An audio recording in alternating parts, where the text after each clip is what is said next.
바울과 실루아노와 디모데는 하나님 아버지와 주 예수 그리스도 안에 있는 데살로니가인의 교회에 편지하노니 은혜와 평강이 너희에게 있을지어다. 우리가 너희 모두로 말미암아 항상 하나님께 감사하며 기도할 때에 너희를 기억함은 너희의 믿음의 역사와 사랑의 수고와 우리 주 예수 그리스도에 대한 소망의 인내를 우리 하나님 아버지 앞에서 끊임없이 기억함이니 하나님의 사랑하심을 받은 형제들아 너희를 택하심을 아노라. 이는 우리 복음이 너희에게 말로만 이른 것이 아니라 또한 능력과 성령과 큰 확신으로 된 것임이라.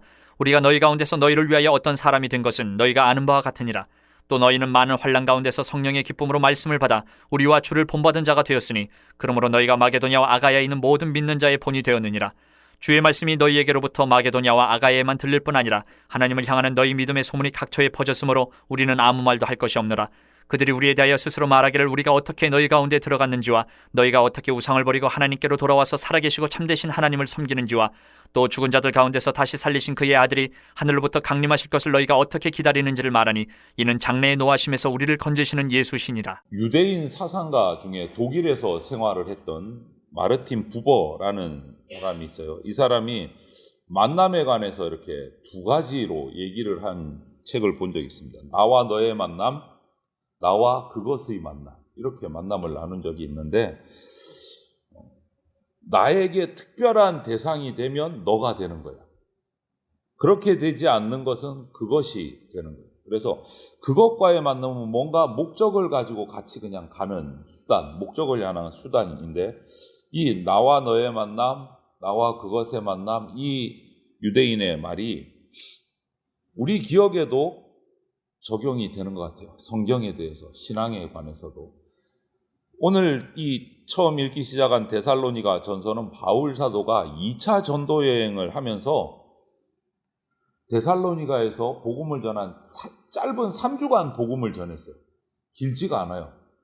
딴 데는 뭐 연으로 1년, 2년, 3년 이랬는데 데살로니가는 3주를 복음을 전하고 또 자리를 옮겨야 됐던 곳인데, 그곳에서 이 만나고 복음을 전했던 교회 교인들에게 쓴 편지가 데살로니가 전서, 데살로니가 후서입니다. 오늘 먼저 우리가 전서를 묵상을 하는데요.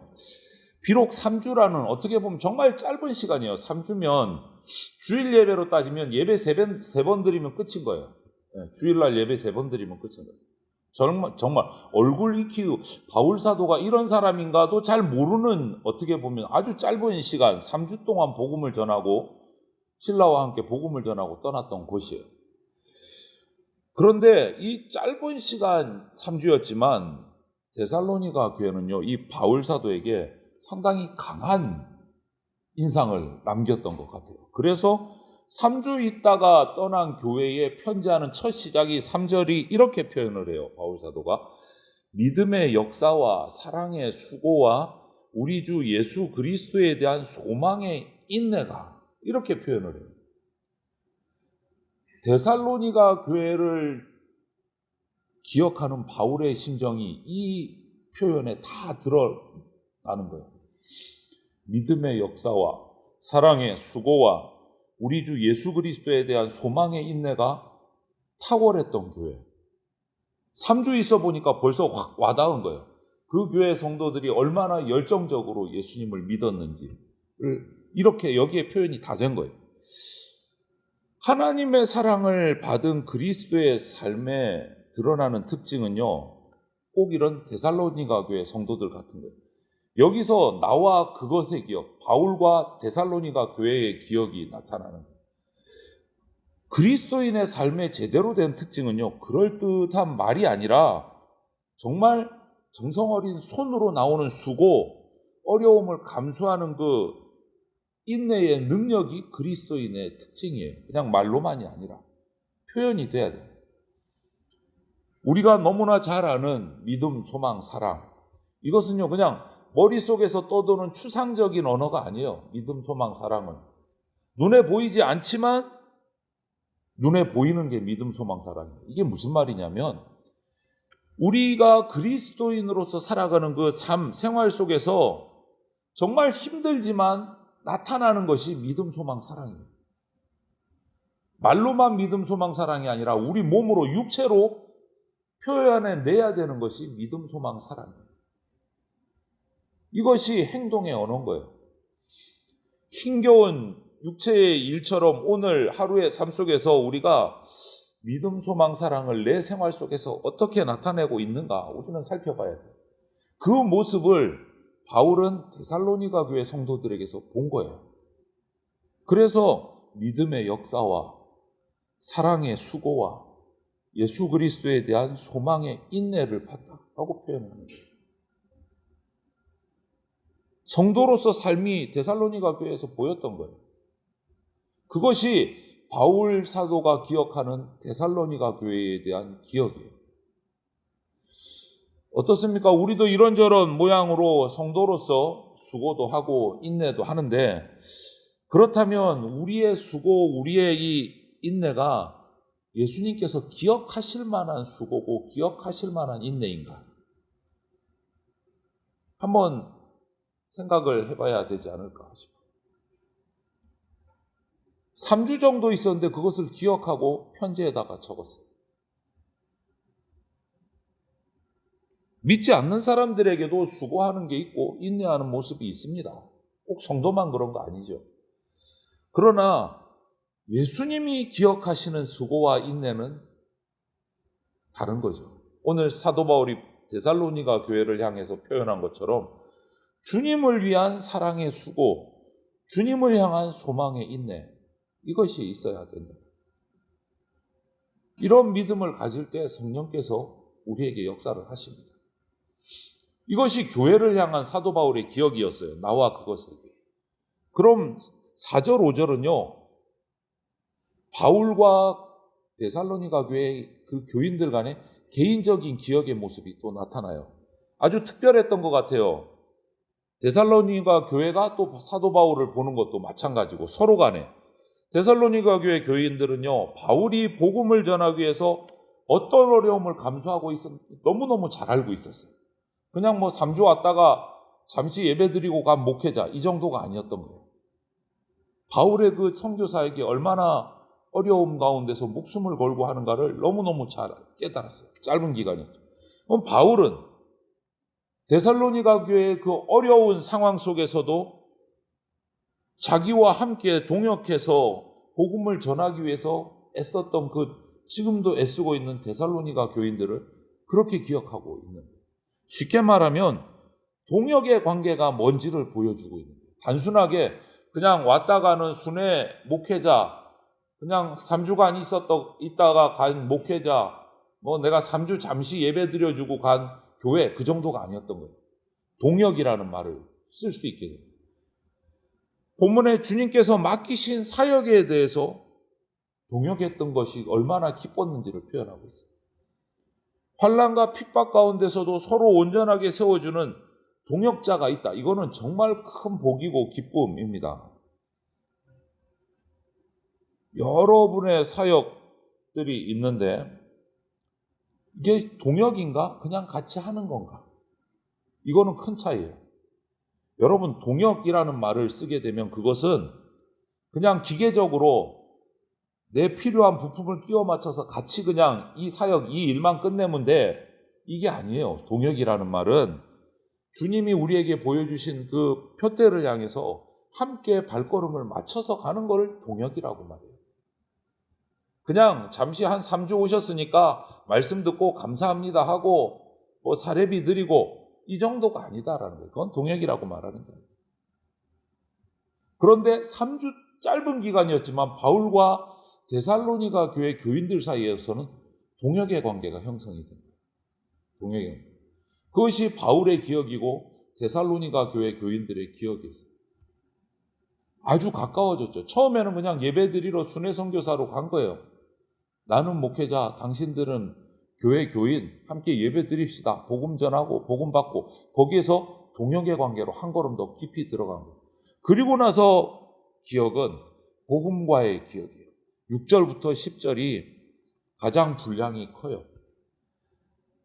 데살로니가 교회를 통해서 퍼진 그 믿음의 소문이 바울이 3주 만에 떠났지만 너무너무 행복한 기억, 흐뭇함으로 돌아온 거예요. 그 뒤에 소문을 들은 거예요. 다른 지역에 가 있었지만. 데살로니가 교회에서 전도한 과정, 데살로니가 교회가 우상을 버리고 예수 그리스도를 영접한 이야기, 부활하신 예수 그리스도의 재림에 관한 이야기, 이것이 그 데살로니가 교회를 중심으로 그 모든 지역에 다 선한 소문이 쫙 퍼져나갔던 거예요. 선한 소문이. 그래서 데살로니가 교회의 이런 모습을 통해서 많은 사람들이 예수님을 만나고 전도를 받아서 교회로 들어오게 된 거예요. 그래서 이렇게 표현합니다. 데살로니가 성도는 주님과 바울을 본받는 사람이 되었다. 본받는 사람. 예수님을 본받고 목회자의 그 어려운 선교 사역을 본받는 사람이 됐다. 본받는 교회가 됐다.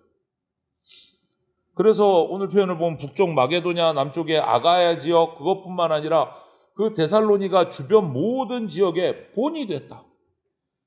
본을 받고 본이 됐다. 복음 사역에 대한 동역자가 돼서 본을 받았어요. 예수님을 본받고 사역자의 본을 받았어요. 그런데 그것으로 끝났느냐? 주변 지역에 본이 됐다. 바울은 떠났지만 바울처럼 사역을 한 거예요. 예수님처럼 사역을 한 거예요. 목회자는 3주 만에 또 다른 곳으로 선교여행을 떠났지만 이 복음 때문에 우상에게서 돌아서서 핍박을 받고 어려움을 당했지만 오히려 기쁨 가운데 복음의 능력을 드러내는 본이 되는 교회가 됐어요. 여러분, 본을 받고 본이 되는 이 이야기가 데살로니가 교회 성도들의 이 이야기가 우리 대전 장로교회는 어떨까? 한번 우리가 생각을 해봐요. 우리가 예수 그리스도의 본을 받아서 닮아가려고 애쓰고 닮아가고 있는가? 또 그것으로 끝나지 않고 이제는 내가 예수 그리스도의 본을 보이고 있는가? 주변 사람들에게 본을 보이고 있는가? 이거를 우리가 한번 살펴봐야 돼요. 묵상해 봐야 돼요. 그런데 바울은 그 소문을 듣고 그 이야기를 듣고 너무 흐뭇한 거예요. 3주밖에 복음을 전하지 못하고 왔는데 그들이 예수님을 닮아가고 자기를 닮아서 선교 사역에 힘쓰고 그 본을 주변에 보여서 많은 영혼들이 주님께로 돌아오는 일이 일어났다. 얼마나 행복하겠어요. 그 소문을 들으면. 그리고 바울은 이 모든 일이 장차 오셔서 우리를 구원하신 예수 그리스도로 말미암아 일어났다라고 고백을 해요. 주님 때문에 우리가 이런 관계, 이런 역사들, 이런 삶을 살아간다라고 얘기를 해요. 여러분, 데살로니가 성도들의 그 예수님 재림에 대한 기대는요, 그냥 말로만이 아닌 거예요. 삶 속에서 나타난 거예요. 예수님처럼 살고 예수님의 복음을 전하고 예수님의 재림을 준비하는 삶을 살았기 때문에 본이 됐다라고 표현을 해요. 삶 속에서 드러난 거예요. 믿음, 소망, 사랑이 생활 속에서 나타난 거예요. 우리도 이런 확신을 가지고 주님의 재림을 기다리는 모습이 우리 생활 속에서 나타나야 됩니다. 꼭 안 죽을 것 같이 살면 안 된다는 거예요. 주님 오심을 기다리면서 그때를 준비하는 삶을 살아야 된다. 복음을 기억하고 그것을 전하는 일에 우리가 모범을 보여야 됩니다. 여러분, 하나님 믿으면서 그리스도와 함께 연합해서 살아가는 성도에게 하나님은 선물을 베푸시고 은혜를 베풀어 주십니다. 그게 우리에게 주신 약속이에요. 반대로 하나님과 관계를 맺지 않고 살아가면, 하나님이 만드신 세상을 파괴하면서 살아가면 진노의 날이 다가옵니다. 진노의 날. 살아계신 하나님의 선물이 그리스도 안에 있는 우리의 과거, 현재, 미래 모든 평안을 책임져 주시는 겁니다. 오늘 우리 성도, 저와 여러분들은 데살로니가 교회 성도들의 모습, 또 바울 사도와 성도들의 이 관계, 이것들을 바라보면서 믿음의 역사와 사랑의 수고와 소망의 인내를 우리가 같이 가지고 동역해 나갈 수 있기를 기도해야 합니다. 성도된 우리가 전적인 하나님의 은혜로 살아가고 있다라는 것을 알고 그 보답이라도 믿음의 역사, 사랑의 수고, 소망의 인내를 가지고 내가 택함받은 자로서 최선을 다해서 열매를 맺어야 합니다. 그래서 저와 여러분들이 하나님이 기억하시는 그러한 백성이 될 수 있기를 주님의 이름으로 축원을 드립니다. 아멘.